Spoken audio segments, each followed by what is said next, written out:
अस्सलामु अलैकुम readers. Novel हिस्बु अल्लाह, writer Fatima लगारी। गाड़ी अपनी मामूल की रफ्तार के साथ सड़क पर दौड़ रही थी। सीट पर सर टिकाकर आंखें मूंद कर बैठा खयाम ख्यालों के भंवर में फंस चुका था। ड्राइविंग करता बदल गाहे बगाहे निगाह सड़क से हटाकर उस पर डालता और हर बार उसे इसी हालत में पाता। तेजी से तय होता सफ़र हर लम्हे उन्हें मंजिल के करीब कर रहा था। वो किसी मीटिंग के सिलसिले में शहर से बाहर जा रहे थे और वापसी शाम तक ही मुमकिन थी। उसे इस वक्त कागज़ों में सर देकर अपनी मीटिंग के अहम नुकात याद करना चाहिए थे, मगर वो बिल्कुल बेफिक्र था क्योंकि उसने वहाँ वही कुछ कहना था जो स्वाद उसे बताने वाली थी। मीटिंग किस सिलसिले में थी, किसके साथ थी, उसे किसी चीज़ से कोई गर्ज नहीं थी। ये काम स्वाद का था, उसी पर जचता था। सर, आप तीनों हमेशा साथ रहे हैं? वो उसके जंदल और ज़ियाद के मुतालिक पूछ रहा था। हम चारों, मैं, जंदल, ज़ियाद और ज़र्रार, उसने बंद आंखों से जवाब दिया था। बदर ने सर को हल्की सी जुम्बिश दी।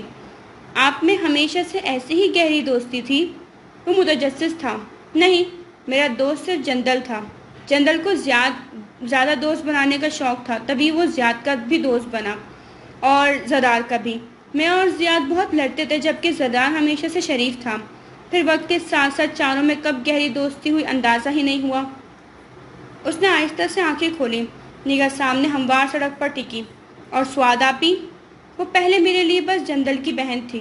ज़रार के साथ उसका बचपन साथ गुजरा था, तभी दोनों में दोस्ती थी। बाद में वो मेरी शागिर्दा बनी, फिर ज़ियाद की बीवी बनी और वो हम चार में पांचवी हो गई। वो खुलकर मुस्कुराया था। बदर ने मोड़ काटते हुए बगौर उसे मुस्कुराते देखा था। आपको वो अच्छी लगती हैं? क्या वो अच्छी नहीं है? दायां अब्रू उठाए सवाल के बदले सवाल किया गया। गुस्से की तेज हैं। उसने नाक सुकेड़ी थी।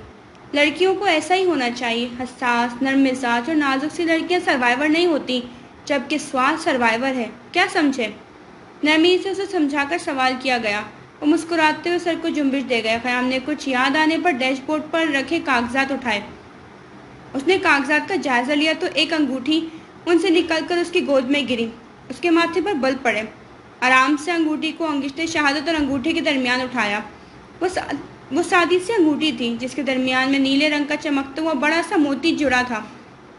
बदर ने उसके हाथ में मौजूद अंगूठी को देखा तो वो मंजर निगाहों के सामने लहरा गया। जब इज़ाबेला ने अपना ID कार्ड उतार कर डैशबोर्ड पर रखा था, साथ ही अपनी अंगूठी भी उतारी थी। वो लब दांतों में दबा गया। इज़ा, वो वापस सीट से टेक लगाते हुए बड़बड़ाया था। ये लड़की हमेशा से अपनी चीज़ों के बारे में इतनी ही लापरवाह थी, हमेशा से। और शायद सिर्फ चीज़ों के बारे में ही नहीं, इंसानी धड़कते दिलों के बारे में भी। वो लब दांतों में दबाए सख्ती से आंखें मींच गया था। माइक ने जैसे ही आंखें खोली तो उससे अपना मुंतज़िर पाया। वो बेड पर लेटा था, सर पट्टी में जकड़ा था, हाथ पर ड्रिप लगी थी, चेहरे के नकोश बिगड़े हुए थे, जिससे में दर्द की टीसें उठ रही थी, लेकिन सबसे बढ़कर वो जिंदा था। अपने जिंदा होने का यकीन करके उसने गहरी सांस ली। मुझे लगा तुम तो गए, वो लड़का कुर्सी से टेक लगाते हुए कह रहा था। चेहरा हमेशा की तरह सफ़ेद रुमाल से ढका हुआ था। मेरी किस्मत में जलालत वाली ज़िंदगी ही है शायद। वो तपा हुआ था। उसे उस बेचारे पर तरस आया था। फिक्र मत करो, जंदल को तुम पर बस गुस्सा था, वो निकल गया और तुम बच गए। बस थोड़े से जख्म है, जल्द भर जाएंगे। उसकी आंखें शरारत से चमकी थी। माइक अंदर ही अंदर कड़कर रह गया। मुझे पहले ही शक था उस नाम निहाद बावर्ची पर। वो ज़िर-लब बड़बड़ाया था, फिर दांत पीस कर उसे देखा। मेरा गुनाह क्या है? यही कि मैं अपने बाप और भाई के जुराइम पर पर्दा डालता आया और उन्हें बचाने की चंद कोशिशें की। उसे गुस्सा था तो भाई पर निकालता। मेरा चेहरा बिगाड़ने क्यों टपक पड़ता है? वो उस पर बिगड़ा था। तुम्हारा गुनाह यह है कि तुम एक निहायत ही बुज़दिल और बेगैरत मर्द हो। ताक कर जवाब दिया गया था, चबा चबा कर कहा गया था। माइक उसे देखकर रह गया। अपनी बुज़दिली और बेगैरती का वो खुद भी मुतरफ था। बहरहाल, मेरे पास तुम्हारे लिए काम है। हिज़्बु अल्लाह मार्क को रास्ते से हटाने के बाद तुम्हें बारबारा ग्रुप का चेयरमैन बनाना चाहती है। मार्क के बाद तुम सबसे ज़्यादा भारी उम्मीदवार होंगे कुर्सी के लिए, और हिज़्बु अल्लाह के लिए फ़ायदेमंद भी। उसने तफसील बताई थी। तुम तो मुझे मरते दम तक यहाँ रखने वाले थे? उसने तनक कर पूछा था। यहाँ रहो या वहाँ, मेरी नज़रें हमेशा तुम पर होंगी। उसने कंधे उचका दिए। माइक ने गहरी सांस ली। भाई को उनके किए का इनाम मिल जाएगा। मैं अपने गुनाहों की सज़ा भुगत कर बारबारा ग्रुप का चेयरमैन बन जाऊंगा। तकरीबन शेयर्स मेरे नाम, बहुत सारी ताकत और ज़िल्लत से छुटकारा। अच्छा है, मुझे मंजूर है। اس نے हामी भर ली। बहुत अच्छे, शायद इसी तरह तुम बुजदरी से छुटकारा हासिल कर सको। वो तंज के नश्तर फेंकता उठ खड़ा हुआ। तुम्हें अब मेरे साथ कुछ तो नरमी का सलूक करना चाहिए। उसने मुंह बसोरा था। चंदन ने तुम्हें बताया नहीं कि मैं तुम्हारे साथ हद से भी ज्यादा नरमी वाला सलूक करता हूँ?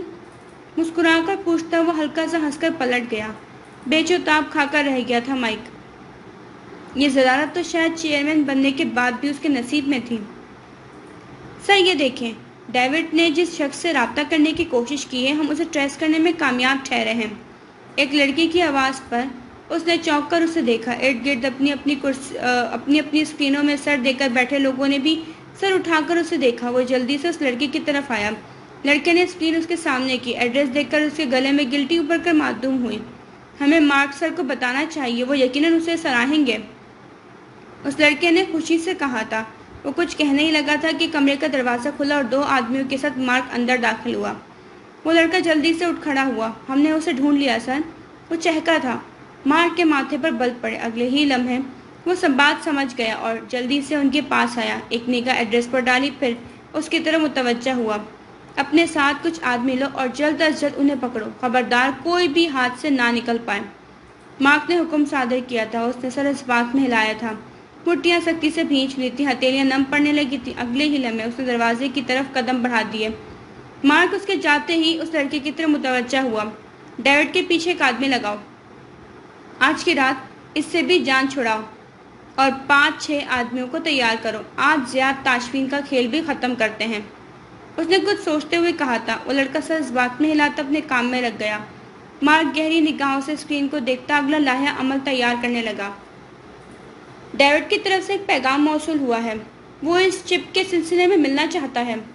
स्वाद की बात पर वो चारों उसकी तरफ मुतवज्जा हुए।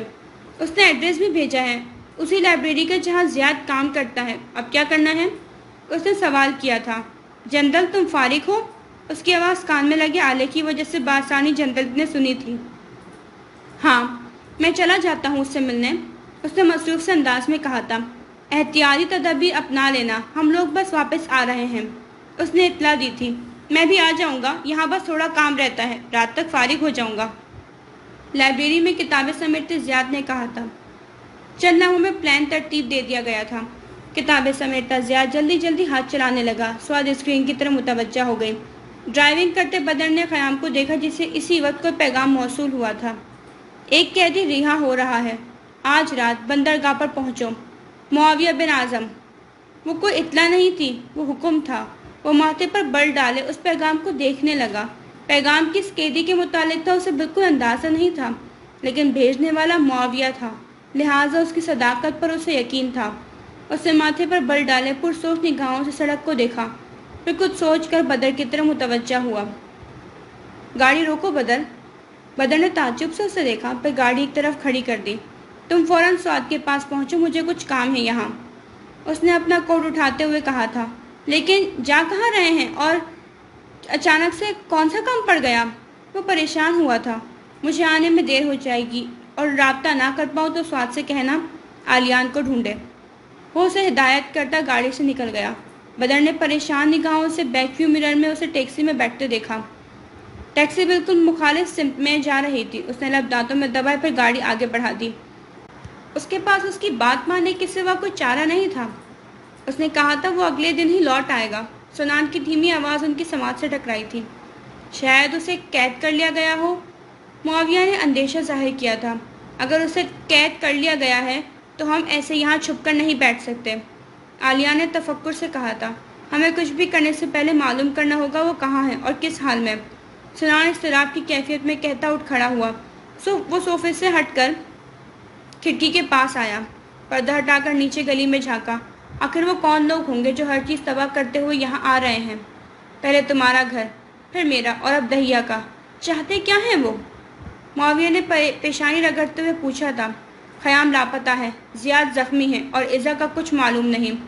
स्वाद और जंदल बच गए हैं, मगर उस बच्चे का क्या जिसने हाल ही में इस दुनिया में आँख खोली थी? वो जालिम दरिंदे हैं जिनके दिल पत्थर के हैं। आलियान के लहजे में नफरत थी। गली में देखते सुनान की निगाह पुलिस मोबाइल्स पर टिकी जो गिनती में 3 थी और घर का मुहासरा कर रही थी। उसके माथे पर बल नमूदार हुए। पुलिस आई है। دونوں نے چونک کر اسے دیکھا۔ ان کے ارادے ٹھیک نہیں ہیں، یقیناً یہ خریدے جا چکے ہیں، ہمیں نکلنا ہوگا، اجرت میں کہتے ہوئے اس نے جلدی سے اپنی جیکٹ اٹھائی۔ وہ دونوں بھی اٹھ کھڑے ہوئے، تیزی سے لاؤن سے نکل کر وہ زینے چڑھ کر گھر کی چھت پر آئے۔ سنان نے مڑ کر زینوں پر کھلتا دروازہ بند کیا۔ اسی اثنا میں پولیس گھر کے دروازے کو توڑ کر اندر داخل ہو چکی تھی۔ معاویہ نے جلدی سے آگے بڑھ کر نیچے کا جائزہ لیا۔ یہاں سے نیچے جانا خطرے سے خالی نہیں تھا، نیچے بھی پولیس اہلکار کھڑے تھے۔ اس نے متذبذب نگاہوں سے دونوں کو دیکھا۔ برابر والی چھت پر کود جاؤ، فوراً۔ سنان نے انہیں حکم دے کر اپنی پستول نکال کر لوڈ کی۔ اور تم؟ میں انہیں روکنے کی کوشش کرتا ہوں، تم لوگ جلدی کرو۔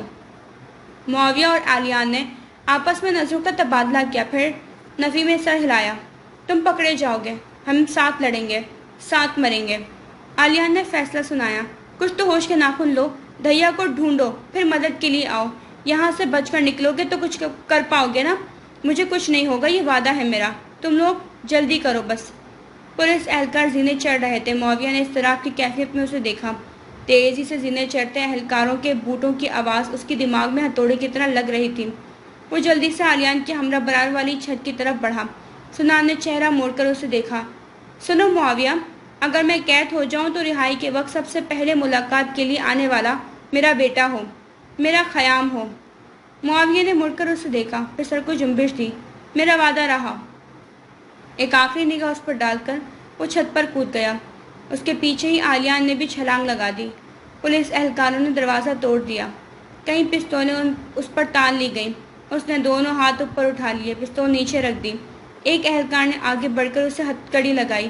باقی آلیان اور معاویہ کی تلاش میں نکلے۔ جب اسے نیچے لے جایا جا رہا تھا تو اس نے پلٹ کر اس راستے کو دیکھا تھا جہاں سے وہ دونوں گئے تھے۔ ان دونوں کے لیے اتنا وقت کافی تھا، وہ دونوں یقیناً فرار ہو چکے تھے۔ اسی رات جب آلیان اور معاویہ نے دہیے کی تلاش میں دو مختلف راستے اختیار کیے تو آلیان کو راستے میں ہی پولیس پکڑنے میں کامیاب ٹھہری۔ البتہ معاویہ ہمیشہ کے لیے فرار ہو گیا تھا۔ وہ مجاہد جو ایک عرصے تک دشمنوں سے لڑتے آئے تھے، اپنے ہی ملک میں اپنے ہی لوگوں کے ہاتھوں گہرے زخم کھا کر پورے قد سے گرے تھے۔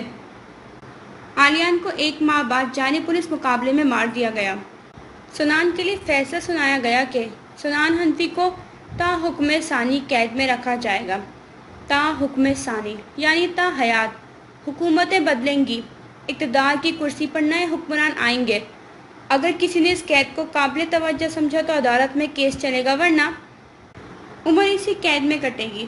اور یہ تو پھر غلام قوموں کا دستور ہے، یہ اپنوں کی پیٹھ میں خنجر گھونپنے کا فن جانتی ہے۔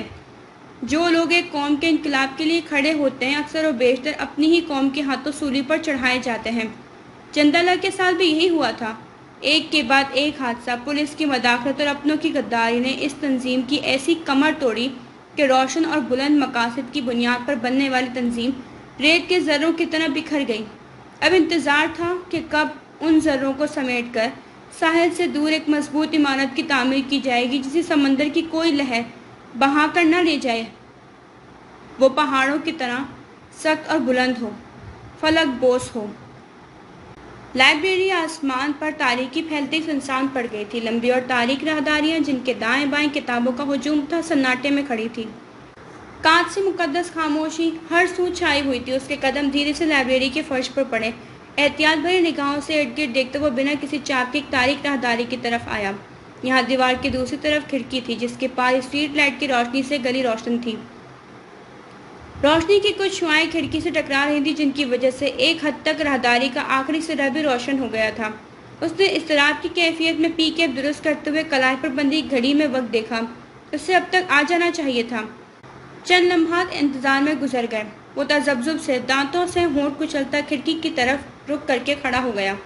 ایک طائرانہ نگاہ کھڑکی کے پار نظر آتے منظر پر ڈالی۔ ہر طرف خاموشی اور ویرانہ دیکھ کر تسلی سے پیچھے ہٹ گیا۔ اگر وہ سامنے اس اونچی عمارت کی تیسری منزل پر بیٹھے اسنائپر کو دیکھ لیتا تو یقیناً یہ غلطی نہیں کرتا۔ کتابیں دم سادے اسے تک رہی تھیں۔ اس کا اضطراب بڑھ رہا تھا۔ اسی اثنا میں اسے اپنے پیچھے کوئی سایہ سا محسوس ہوا۔ وہ چونک کر پلٹا۔ میں ہوں، جنرل نے آرام سے کہا۔ سفید قمیض شلوار میں ملبوس، سیاہ رنگ کی شال کندھوں پر ڈالے وہ اب ارد گرد کا جائزہ لے رہا تھا۔ ڈیوڈ نے سکون سے سانس خارج کی۔ سن رہا ہوں۔ وہ مکمل اس کی طرف متوجہ تھا۔ وہ چپ جس میں نے اسٹیون کے کہنے پر ورلڈ کلاس کمپنی کا خفیہ ڈیٹا سیو کیا تھا، وہ اب بھی میرے پاس ہے۔ اس نے وہی بات دہرائی تھی۔ اور تم وہ ہمیں کیوں دو گے؟ وہ اس کی آنکھوں میں آنکھیں ڈالے پوچھ رہا تھا۔ میں انتقام لینا چاہتا ہوں، اپنے بھائی کا انتقام۔ انہوں نے بے دردی سے میری آنکھوں کے سامنے میرے بھائی کو مار دیا اور میں کچھ نہ کر سکا۔ اس کی آواز بھاری ہو گئی تھی۔ آخری اطلاعات کے مطابق تمہارے آگے پیچھے کوئی نہیں تھا؟ وہ صرف میرے اپنے گھر والوں کو ان ظالموں کے عذاب سے بچانے کی خاطر کیا تھا میں نے۔ جنرل نے رک کر اسے دیکھا۔ اس کی آنکھوں سے چھلکتی نفرت اس کی بات کی تصدیق کر رہی تھی۔ دلال کو جانتے ہو؟ اس کے سوال پر ڈیوڈ ساخت ہوا تھا۔ چہرہ ایک دم اسپاٹ ہو گیا تھا۔ پتھریلی نگاہوں سے اس نے جنرل کو دیکھا۔ گلے میں گلٹی ابھر کر معدوم ہوئی۔ جنرل نے بغور اس کے ایک ایک تاثر کو دیکھا۔ تم اسے کیسے جانتے ہو؟ اس کی آواز کانپ گئی۔ دلال کون ہے؟ اس نے ٹھہر کر پوچھا۔ ڈیوڈ کے قدم بے اختیار پیچھے ہٹے تھے۔ غیر محسوس طریقے سے اس نے پی کیپ نیچے سرکائی تھی۔ جنرل نے اس کی حرکت کو بغور دیکھا اور اگلے ہی لمحے اس کی گردن دبوچتے ہوئے اس کی پی کیپ جھٹکے سے اتاری۔ اس کے بال ماتھے پر بکھر گئے۔ کان کے پیچھے وہ نشان واضح ہوا، وہی نشان جو دلال کا تھا۔ اس کی گردن پر جنرل کی گرفت سخت ہوئی تھی۔ تم جانتے ہو اسے؟ تم اسی کے آدمی ہو؟ بتاؤ دلال کون ہے؟ اس کی آواز تیز ہوئی تھی۔ مقدس خاموشی کانچ کی کرچیوں کی طرح بکھر گئی۔ اس نے جھٹکے سے اس کی گردن کو آزاد کر کے ایک مکہ اس کے جبڑے پر رسید کیا تھا۔ اگلے ہی لمحے اسے گریبان سے پکڑ کر کھڑکی سے لگایا اور پے در پہ کئی مکے اس کے جبڑے پر رسید کیے۔ اس کے منہ سے خون نکلنے لگا، ناک سے سرخ خون کے قطرے گرے، کھڑکی پر سرخ رنگ کا مایہ گرا۔ وہ اس کی خاموشی پر مزید مشتعل ہوا، آنکھیں شعلے برسانے لگیں۔ کھڑکی کے باہر اس کی تاک میں بیٹھے سنائپر نے کان میں لگا آلہ آن کیا۔ اطلاع دی گئی کہ وہاں ڈیوڈ کے ساتھ ساتھ جنرل بھی موجود تھا۔ اگلا حکم موصول کیا گیا اور اگلے ہی لمحے وہ نشانہ لے رہا تھا۔ دلال کون ہے؟ وہ گرایا تھا۔ ڈیوڈ نے نڈھال ہوتے ہوئے منہ میں جمع ہوتا خون فرش پر تھوکا تھا۔ جنرل نے زوردار لات اس کے سینے پر ماری تھی۔ وہ دیوار کے ساتھ جا لگا تھا۔ ٹانگیں سیدھی کر کے بیٹھتے ہوئے اس نے گہری سانس لی تھی۔ سر چکرانے لگا تھا، چہرہ خون آلود ہو چکا تھا۔ وہ تیزی سے آگے بڑھا تھا۔ زوردار لات اس کے پیٹ پر رسید کی تھی۔ پھر اس کا گریبان پکڑ کر اسے کھڑا کرتے ہوئے اس نے اس کا سر دیوار میں مارا تھا۔ خون پتلی سی لکیر کی صورت میں اس کی پیشانی سے بہتا تھوڑی سے گرنے لگا تھا۔ اندر داخل ہوتی ایزابیلا کے ہاتھ سے کتاب چھوٹ کر گری تھی۔ اس نے دونوں ہاتھ منہ پر رکھ کر اپنی بے ساختہ نکلتی چیخ کو دبایا تھا۔ اسے پیغام موصول ہوا تھا۔ مارک اس سے ملنا چاہتا تھا، یہاں لائبریری میں۔ وہ اسے منع کر دیتی مگر پھر آخری بار اس سے بات کرنے کا سوچ کر یہاں آ گئی، اور یہاں اس نے مارک کو نہیں جنرل کو پایا تھا۔ قریب تھا کہ ڈیوڈ ہوش و آواز کھو بیٹھتا، جبکہ وہ اس کے خون میں نہایا ہوا تھا۔ گردن پر اور چہرے پر جا بجا خون کے چھینٹے پڑے تھے۔ اس کی آنکھیں خوف اور بے یقینی سے پھیلی تھیں، منہ سے سسکی نکلی تھی۔ جنرل نے مڑ کر اسے دیکھا۔ اس کا تنفس پھولا ہوا تھا، تیز تیز سانس لینے کی آوازیں لائبریری کی خاموش فضا میں ارتعاش پیدا کر رہی تھی۔ اس نے ایک نگاہ اپنے خون آلود ہاتھ پر ڈالی، پھر آنکھیں میچ کر گہری سانس لی۔ ایزابیلا کے قدم بے اختیار پیچھے ہٹے تھے۔ ڈیوڈ بے سدسا کھڑکی کے ساتھ لگ کر بیٹھا تھا۔ بیلا، میری بات سنو، یہ وہ اسے سمجھانا چاہتا تھا۔ اسے نفی میں ہلاتی پیچھے ہٹنے لگی۔ خوفزدہ نگاہیں اس کے خون سے بھرے ہاتھوں پر ٹکی تھی۔ اس نے بے بسی سے لب دانتوں میں دبائے۔ وہ رو رہی تھی، آنکھوں سے آنسو گال پر لڑکنے لگے تھے۔ اسی اثنا میں کھڑکی کے پار بیٹھے سنائپر نے ٹریگر پر زور دیا۔ ہوا کی رفتار سے ایک گولی کھڑکی کے شیشے کو چیرتی ہوئی ڈیوڈ کے دماغ میں پیوست ہو گئی۔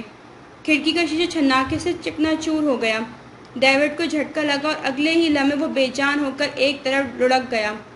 گرم سرخ خون سر کے راستے سے نکلتا فرش پر بہنے لگا۔ جنرل تیزی سے اس کی طرف بڑھا۔ جنرل رکو! وہ خوف سے چلائی تھی۔ ٹریگر پر زور دیا گیا۔ اس بار آنے والی گولی جنرل کے پیٹ میں لگی تھی۔ اس کے اٹھتے قدم تھم گئے تھے، آنکھوں کی پتلیاں ساخت ہوئی تھیں۔ اس نے اپنا دایاں ہاتھ اپنے پیٹ پر رکھا، ہاتھ مکمل خون میں ڈوب گیا۔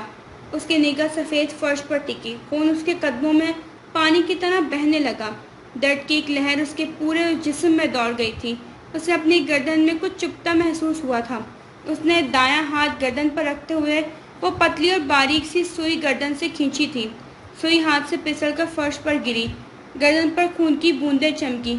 आंखों के आगे अंधेरा छाने लगा। उसने दीवार का सहारा लेकर खड़ा होना चाहा, मगर तब तक एक गोली उसके कंधे को चीरती हुई निकली थी। उसके पूरे वजूद ने झटका खाया था। टांगों में जान नहीं रही थी। सख्ती से होंठ भींचते हुए उसने मुड़कर देखने की कोशिश की, मगर वो नाकाम रहा।